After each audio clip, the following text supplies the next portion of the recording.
there is a disturbance in the force, and well, I better do something that is considered historically safe. First place to go to would be gold. So yeah, I think this is the beginning stages of what is going to be an expansion into the mainstream's collective awareness. Financial expert Andy Schechtman discusses the often overlooked economic intricacies intentionally kept from the public. He emphasizes the importance of seeking alternative media sources to grasp the broader truth. Despite mainstream ignorance on critical topics like bank bail-ins and gold reclassification, recent geopolitical tensions, particularly in the Middle East, have sparked a noticeable uptick in gold purchases. Schechtman notes a shift from silver to gold, indicating a growing awareness among mainstream investors of the unsettling global conditions. This, he suggests, marks the beginning of an expansion of awareness within the mainstream about the significance and safety associated with investing in gold, especially during uncertain times. With that, let's dive into his thesis. Also, make sure to hit the like button, subscribe, and drop your comments below. A lot of the things that we have talked about in terms of economics have, in many cases, escaped the public. And that's by design. Certainly, the people pulling the strings, the puppet masters, they drop crumbs, and you don't have to be overly astute to see the crumbs and to follow the path. But the thing of it is that you have to employ some effort. The problem with the mainstream is that they, even those that are very well read, have been reading perhaps the wrong stuff. And they learn more and more about less and less till they seem to know everything about nothing in a very pigeonholed manner. They are not seeing the broad truth of what's happening. You have to search it out, listening to people like yourself and to other alternative media sources. So, when you talk about many of the economic things that I speak of on a daily basis, whether it be bank bail ins that were written into law in the Dodd Frank Act, no one seems to know. Whether it be about gold being reclassified Tier 1 by the BIS, no one seems to know. Whether it talk about the expansion of the BRICS, who the hell are the BRICS? People say, what is that? No one seems to know. The things that mean so much to me in my thought process, no one seems to know. But when you see something as horrific as war, and the protests on either side, it's catching people's attention. And I think it's also, there's a very strong anti American tone to this anti Western tone that if you're not a little bit concerned and you're not catching this drift, this isn't the crumbs that are laid at our feet by the deep state where you have to dig. This is right in front of you. Now the question is what we're being told completely true? Is there deception employed? Is this being done purposely?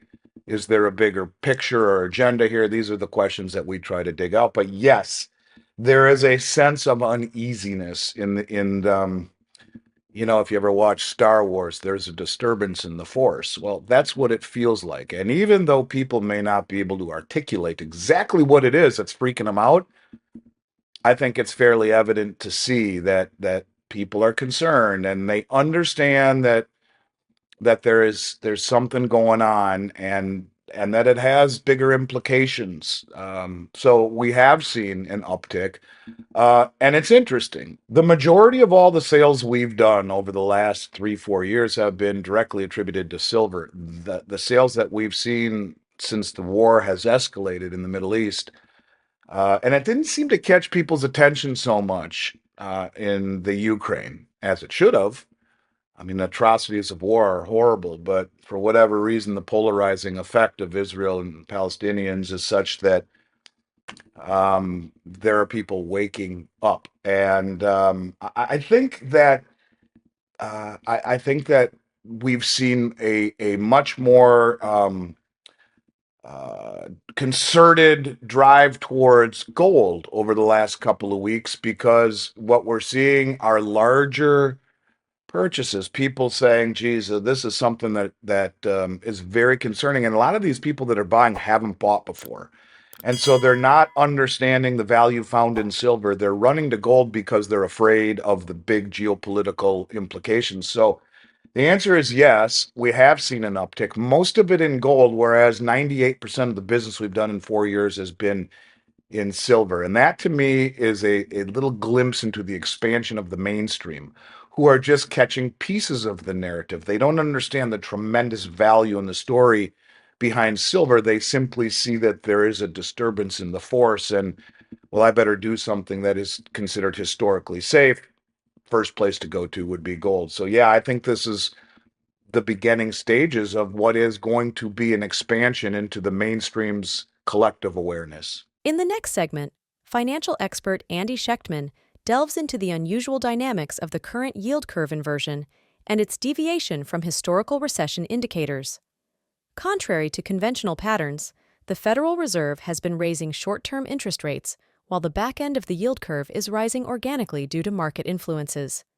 Schechtman points out that banks, facing undercapitalization, are compelled to sell their 10-year treasuries, contributing to the upward pressure on yields. Additionally, he highlights the global trend of sovereign nations and banks divesting from these treasuries, signaling a significant shift in the bond market. Schechtman suggests that the Fed is recognizing the market's dominance over interest rates, indicating a potentially troubling scenario where natural market forces, rather than central bank interventions, dictate the direction of rates. Yeah, it should be. Well, first of all, first and foremost, when you talk about the yield curve, which has been so massively inverted, and the uninverting of the yield curve is typically when we see this recession. But in fact, if you go back over the last 50 years, I don't think there's been a time ever where the yield curve was inverted, especially the way that it has been over the last year or two, that hadn't been the precursor to a recession. The difference is, and to your point, that most of the time we would see that it would be the Fed coming in and lowering the front end of the bond market to stimulate growth. Oh, we'll drop short-term interest rates and hopefully people will take loans and speculate, et cetera. This time, it's not been that. In fact, the Fed has been raising the front end of the short end of the curve, and what we have been seeing is the back end rising, not at the behest of the Fed, but at the market directing yields higher. Whether it be the fact that, I mean, who the hell wants to buy a 10-year Treasury paying less than what a 2-year Treasury is? So yields have to go up to chase that. But at the same time, you have, you have a situation where, as with the banks as an example, as depositors are coming in to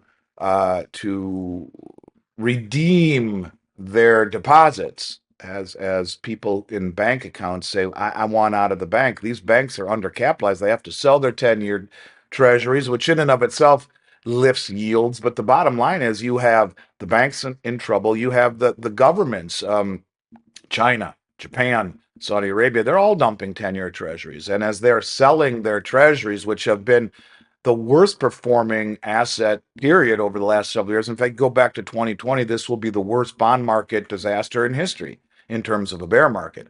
And so as these sovereign nations and as these banks unload their toxic 10-year treasuries and longer maturities, the back end is rising on its own.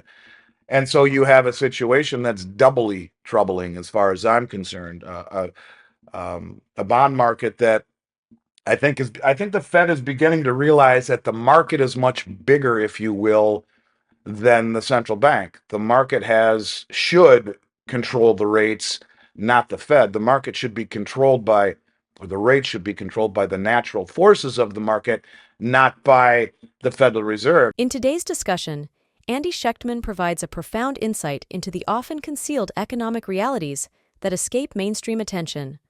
From the intentional design of information dissemination to the escalating geopolitical tensions driving a surge in precious metal investments, Schechtman navigates through critical financial nuances.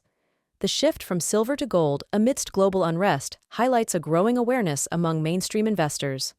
Moreover, the unconventional yield curve dynamics and the market's influence on interest rates present a worrisome scenario, challenging the traditional role of central banks.